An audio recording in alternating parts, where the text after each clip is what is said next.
Awareness, the final frontier. These are the explorations of Jonathan Robinson and Brian Tom O'Connor. Their continuing mission, to discover fresh new paths to the mystery within, to seek out new joys and new methods of awakening, to boldly go into the heart of expanded consciousness. This is Awareness Explorers.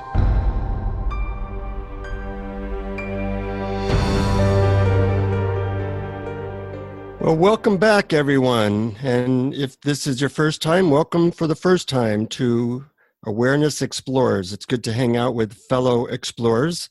And I am Jonathan Robinson, and my co-host is Brian Tom O'Connor.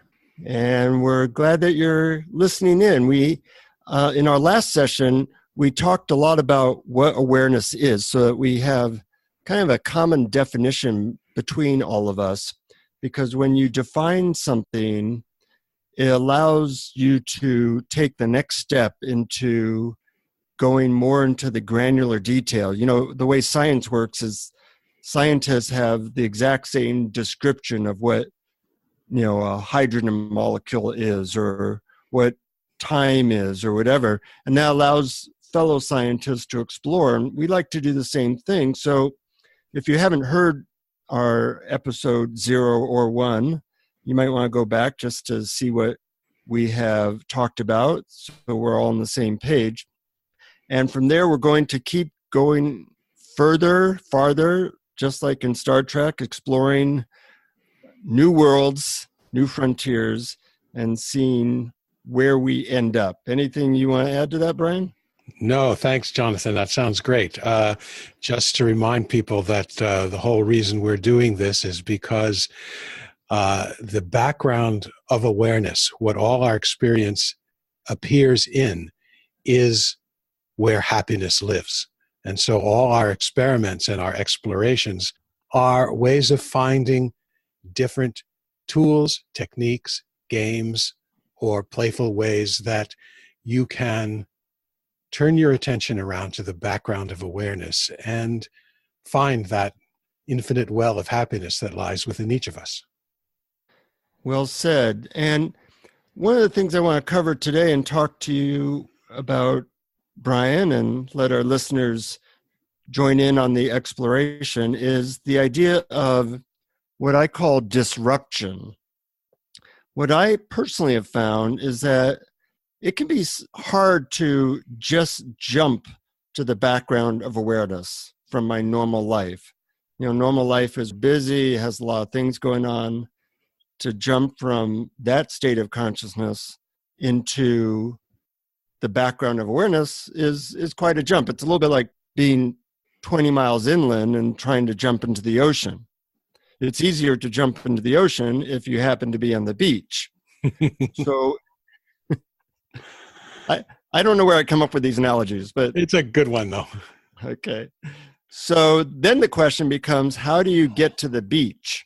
So you're right near the ability to become aware of awareness. And what I think is helpful is this idea of disruption, where, you know, life has a lot of mechanicalness in it. We walk the same way, we talk the same way, we eat the same way, we react to emotional events the same way. Just by me saying the same way a bunch of times, we get bored in the same way. And if you're one with the mechanical river of life, if you're totally being mechanical, it's harder to then jump into the ultimate non-mechanicalness, the ultimate freedom, which is awareness. And I'm wondering if you found that to be true as well, Brian. Yeah, I did. I do find that to be true. And when we last spoke about this, I loved your term, the monkey wrench. And I always thought that this is going to be our monkey wrench episode. I think you said, I'm not sure how you put it, but it was something like throwing a monkey wrench into the mechanical river of life. That sounds very poetic. If I said that, I am more poetic than I give myself credit for. So, you know, think of it that a a watch or any mechanical thing, of which I think human beings, for the most part, fit that description. Well, we have a lot of moving parts. We have a lot of moving parts, but they tend to move in the same ways. And, now you and I are not predictable in any ways. We are totally free to do whatever we want. But have you noticed that other people look very predictable and very mechanical? Oh, yeah. It's all those other folks that are predictable. Yes, right. Exactly. That was a very predictable response, by the way. Oh, totally. I often don't surprise myself. I often surprise myself by not surprising myself. Uh-huh. And doing the exact same thing I did yesterday in response to the exact same thing. Right. As I said, I don't look that mechanical to me, but my wife would probably say otherwise. And so by having a monkey wrench in this mechanicalness that we tend to live, my theory is that brings us closer to the beach, closer to the pure awareness. So I think of awareness is like a two-step dance. It's the awareness two-step, we'll call it. Yes.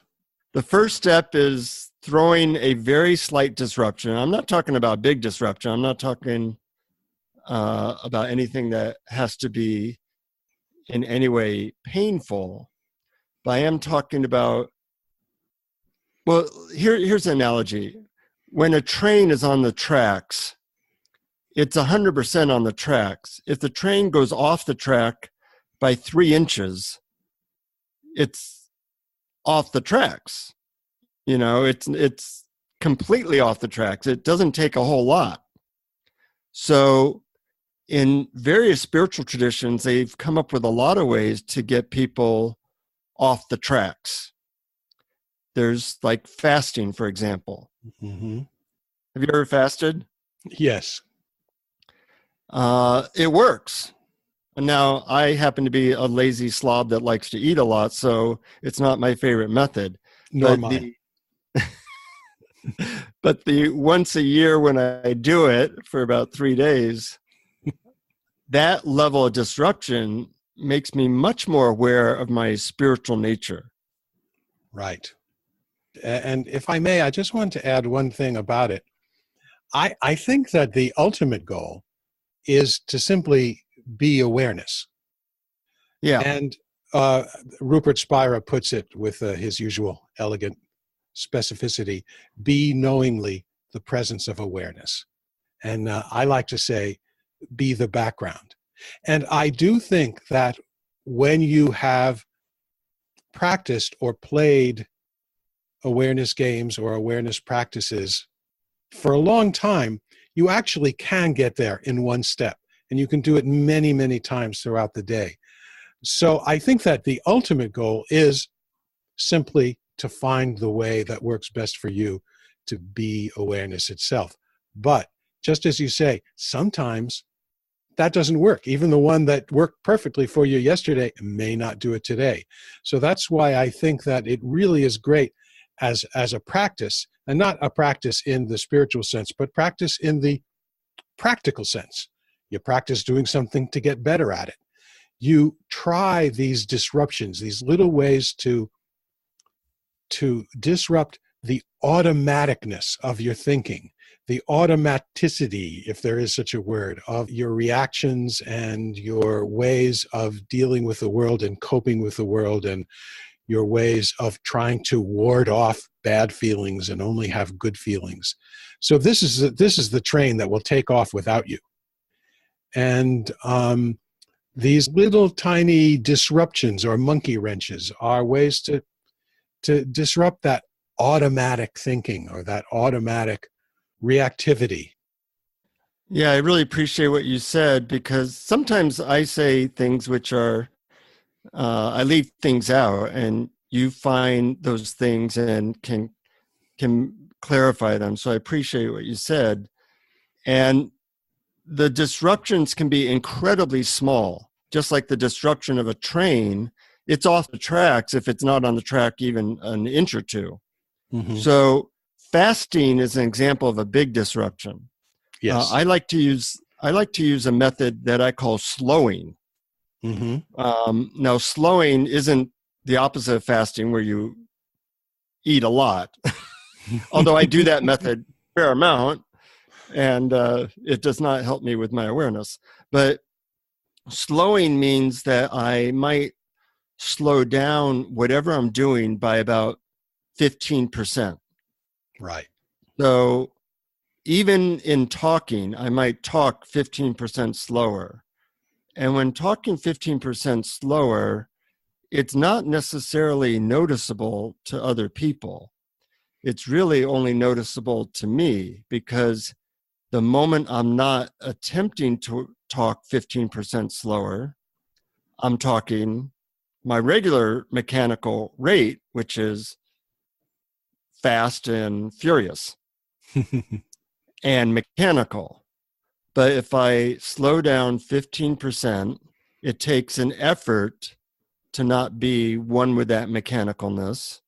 And once I'm not one with that mechanicalness, somehow becoming aware of the background of awareness is easier, because I am already off the tracks. And being awareness is off the tracks of our mechanical nature. Right. Yeah. Well said. So slowing is one way of doing this.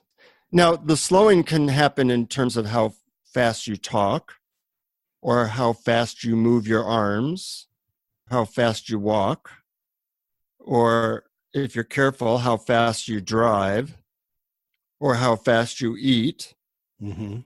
What I like about that particular method is that you can do it in almost any situation, even on email, how fast I type.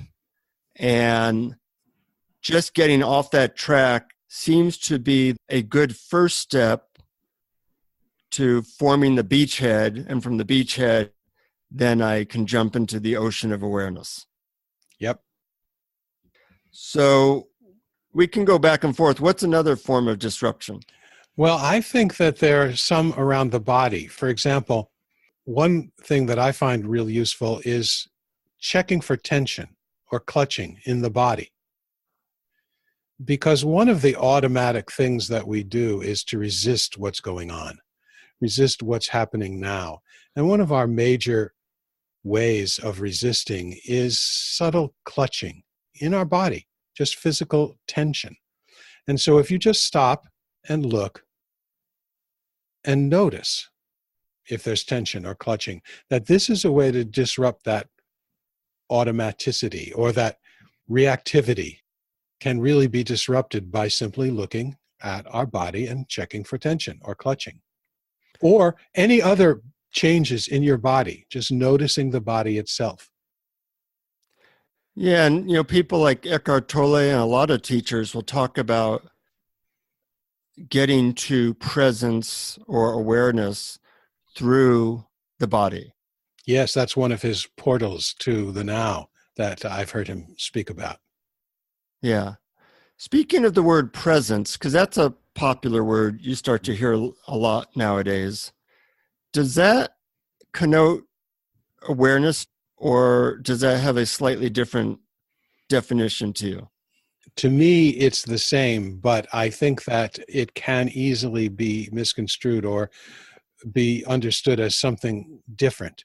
But presence to me is beingness, and helping us to notice what we are, and what we really are is awareness itself.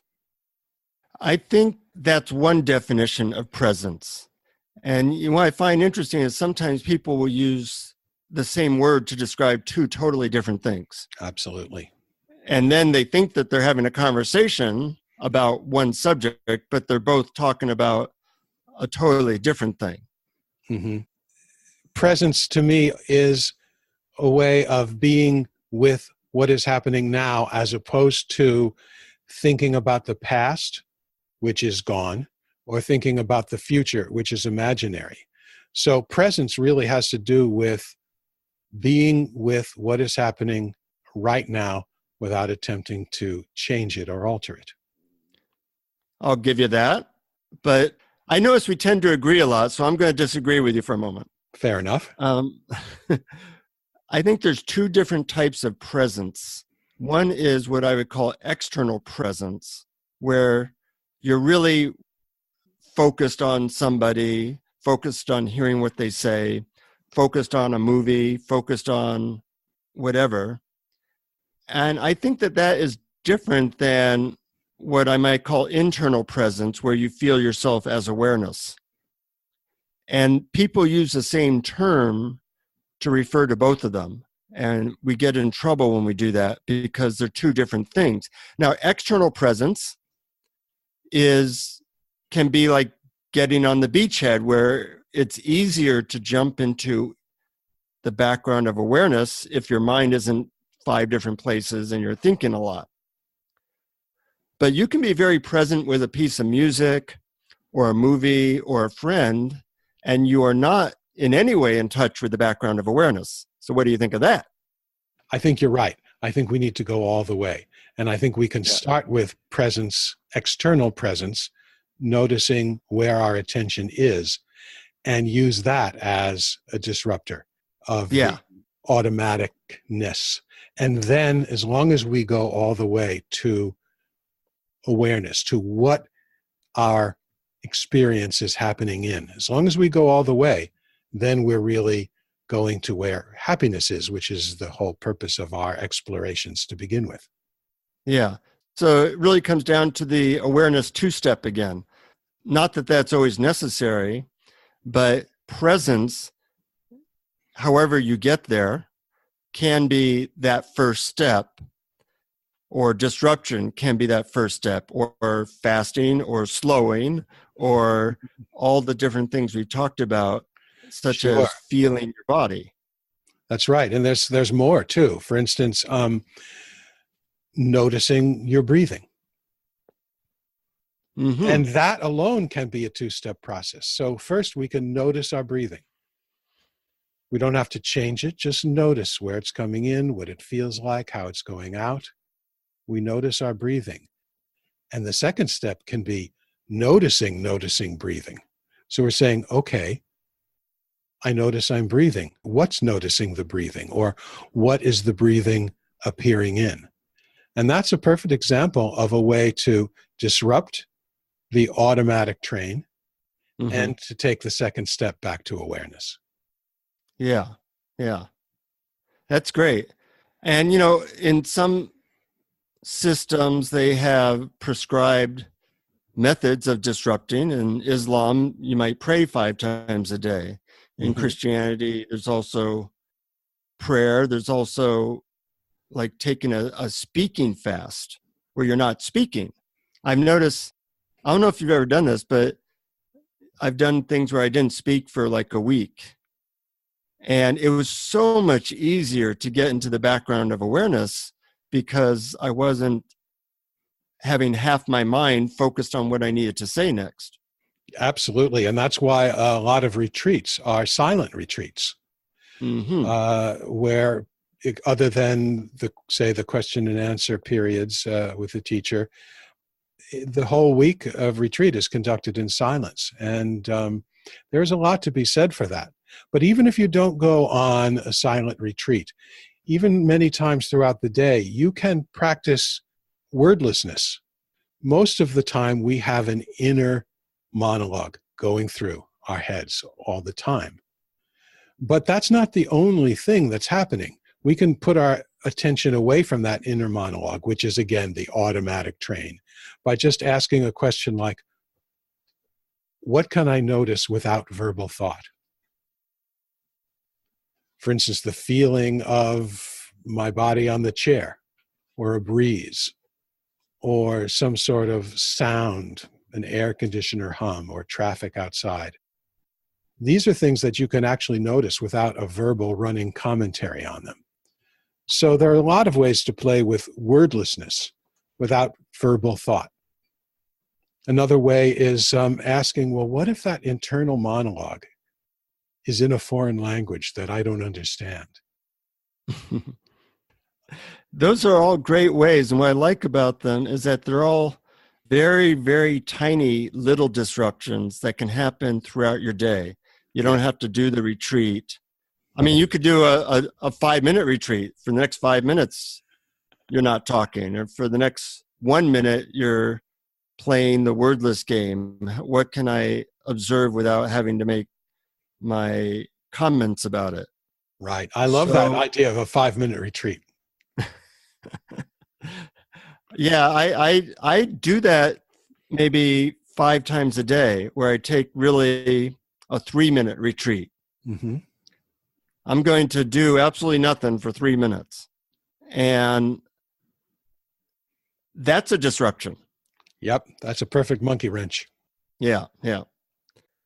So we've discussed a lot of different ways to disrupt yourself in really small ways in daily life, which are like putting a monkey wrench in the mechanical river of ordinary life.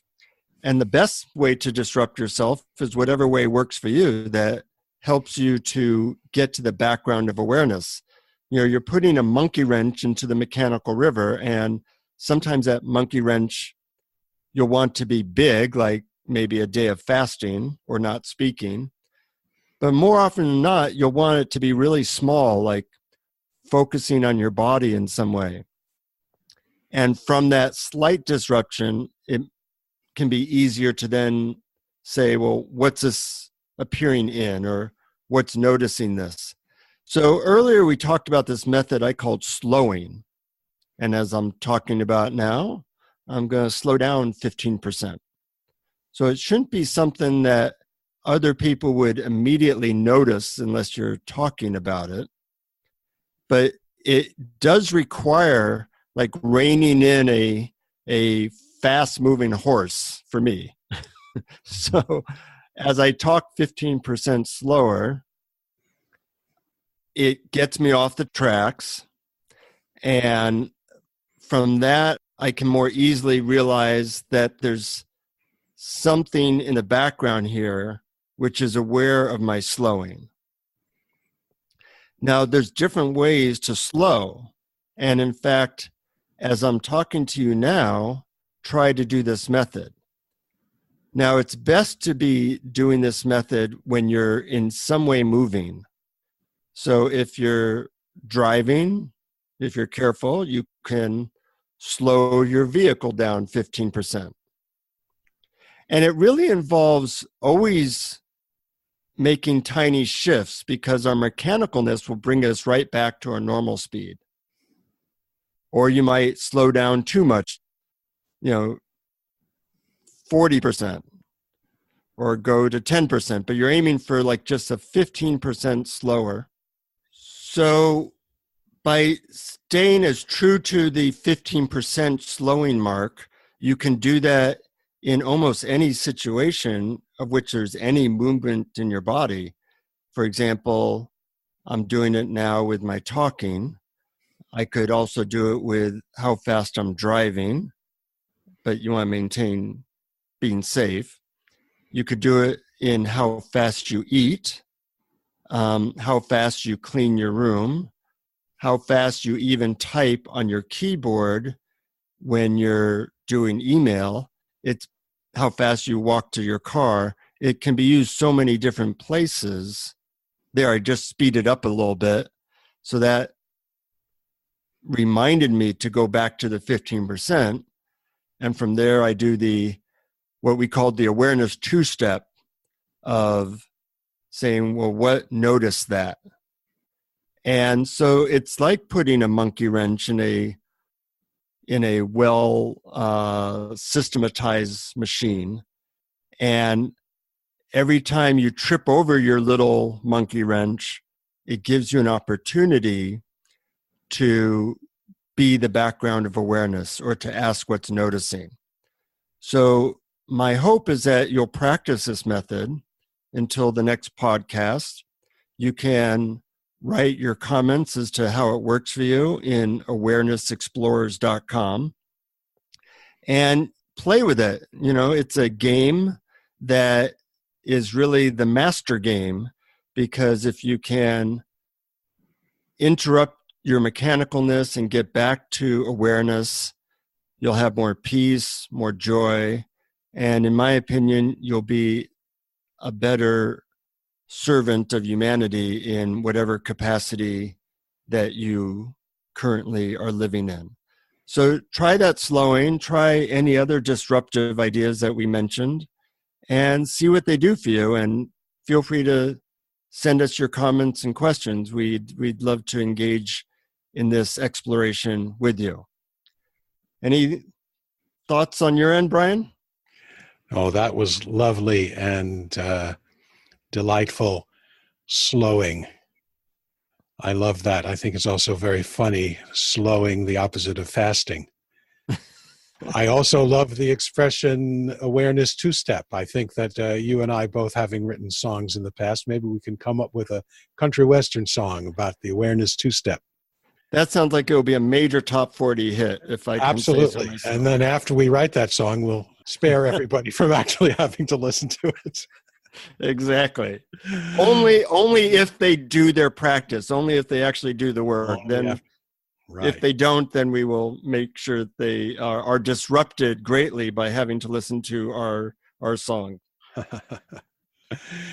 And just to reiterate what you said, the purpose of all of these methods is, particularly this disruption, is to turn your attention away from that automatic thinking and that reactivity and that constant inner monologue and that constant desire to change what's happening, and turn your attention to the background of awareness, because that's where happiness and joy and love reside. Absolutely. And feel free to tell your friends about this. And the more people around you who are exploring awareness, the more you will likely experience awareness. And if you want a good laugh, go to YouTube and look up Bob and Ray. Bob and Ray were a comic duo from my generation, so many of you will never have heard of them, but they have a wonderful sketch called The Slow Talkers of America. Ah, yes. Just watching that made me want to strangle the person that was talking slow. All right, so don't go don't watch that one. Slow. No, it'll disrupt you if you watch it. It'll be good inspiration, but just don't get to the point where people want to strangle you when you're talking. That means you've gone a little bit too slow. That's right. Yes, that's right. Everything is in moderation. Exactly. So have a moderately amazing and wonderful, aware couple of weeks until our next episode. Keep exploring. Yes, thank you very much, Jonathan. Keep exploring. Thank you for listening to Awareness Explorers. To learn more, you can check out our website at awarenessexplorers.com. Please subscribe to our podcast on iTunes, Google Play, or your favorite podcast app. And we'd love it if you would post a review. And please share our link on Facebook and with family and friends, because knowing yourself as awareness is the greatest gift you can give yourself or someone you love.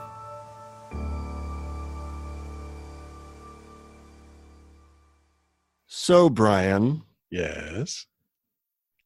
I will keep talking at this excruciatingly slow pace so that I can help you to be disrupted and you can experience allowing yourself to be the background of awareness while I speak at this pace, if you haven't fallen into wanting to strangle me for speaking so slow. Well, it's all I could do to prevent myself from laughing hysterically throughout that delightfully slow talking. Yes, yes.